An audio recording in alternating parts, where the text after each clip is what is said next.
Actu de la journée.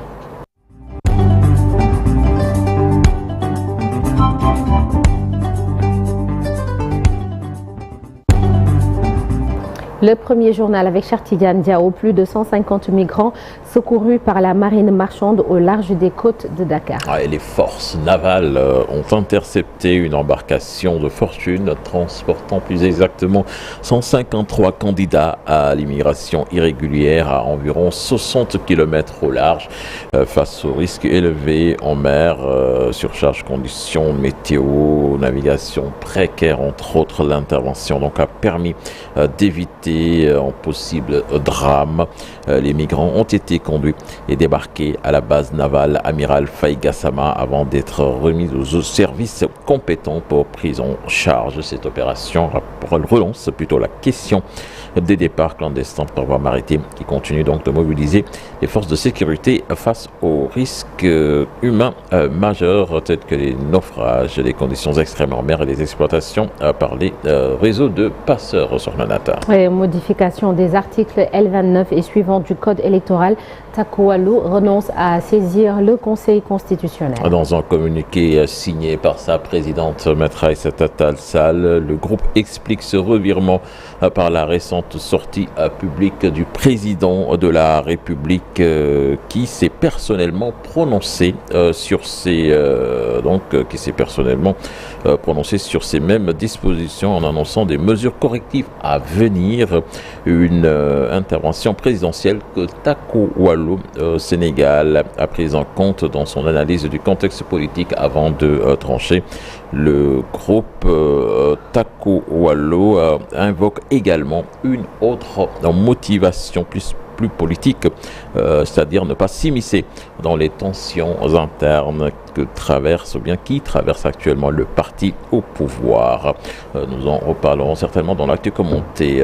Des députés non inscrits, justement toujours à propos de cette question, ont adressé une lettre dans ce sens au chef de l'État pour lui demander de prendre ses responsabilités. Parmi eux, Tafsir Choy, qui était l'invité de Soir d'Info avec Alassane Ba. Je vous propose de l'écouter.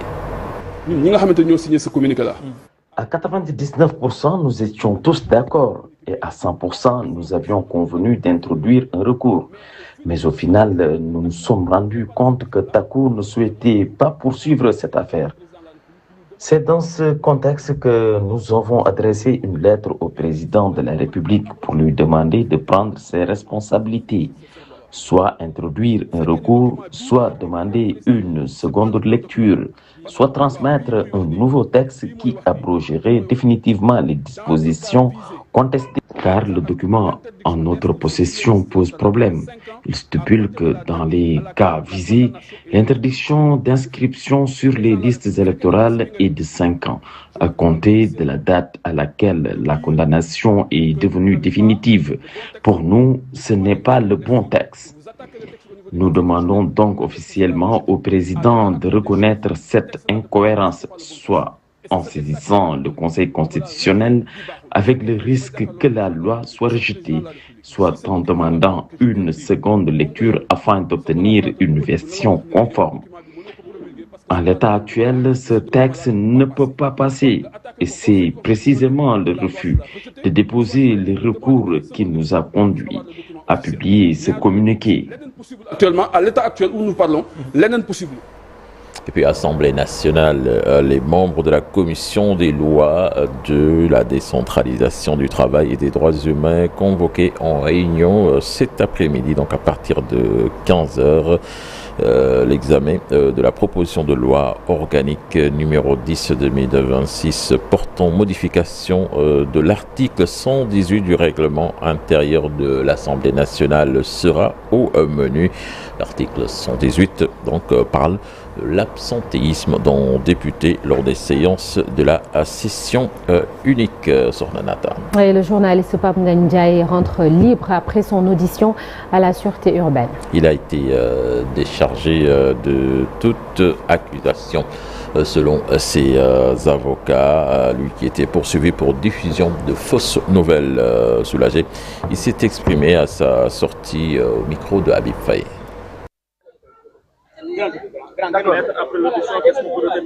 Bon, écoutez, nous avons l'immense plaisir de vous informer que, à la suite de son audition qui a duré plus de 6 heures, eh bien, le sieur Pape Gandiaye vient d'être relâché. Monsieur le commissaire Goudiaby vient de nous faire part de l'information, ainsi que le lieutenant Faye, en même temps que les adjudants de police, très courtois, très professionnels, très respectueux des droits de la défense. Alors, nous remercions d'abord le bon Dieu d'avoir permis à ce que cela puisse se produire. Cet événement très heureux. Nous remercions nos excellents confrères. C'est plutôt son avocat, l'avocat de maître de Pape Gandiaye qui s'exprimait après sa libération sur Manhattan. C'est tout, cher Tidiane. C'est tout Merci. Pour l'actualité nationale de ce matin. Merci beaucoup. On te retrouve tout à l'heure pour la version Wolof. Ce sera dans quelques minutes et ce sera sous forme de brève également.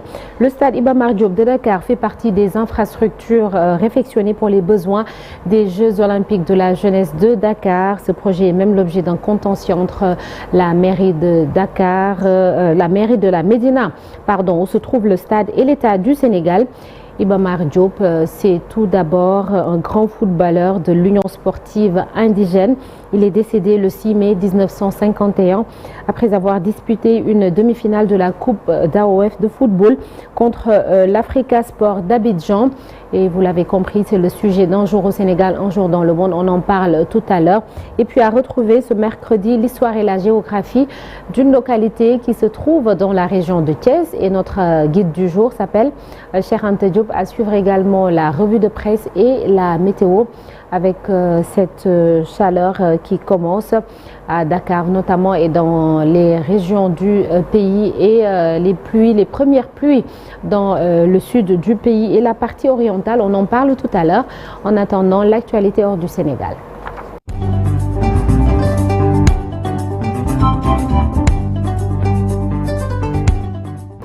L'actualité internationale avec Cheikh Tidiane Diaw, hantavirus. Les 3 passagers malades du MV Ondius vont être évacués via le Cap-Vert. Il s'agit de 2 membres d'équipage malades avec des symptômes mais dont l'état est stable et qui n'ont pas besoin d'être hospitalisés, et d'une personne qui a été en contact proche avec un malade et a développé une légère fièvre. L'OMS avait indiqué que les 2 membres d'équipage étaient de nationalité britannique et néerlandaise. Leur évacuation va ainsi permettre au bateau de faire route vers les îles Canaries où il arrivera d'ici 3 à 4 jours, a de son côté annoncé le ministère espagnol de la Santé dans la soirée du mardi, après plusieurs heures de doute sur son futur itinéraire, précisant dans un communiqué que le port d'arrivée n'avait pas encore été défini. Une fois sur place, donc l'équipage et les passagers seront dûment examinés, pris en charge et transférés vers leur pays respectif. Donc a poursuivi la source. Direction le Tchad à présent avec cette attaque attribuée à Boko Haram survenue dans la nuit de lundi à mardi sur la base militaire de Barka à Tolorom sur la rive tchadienne, qui a fait plus de 20 morts et plusieurs blessés.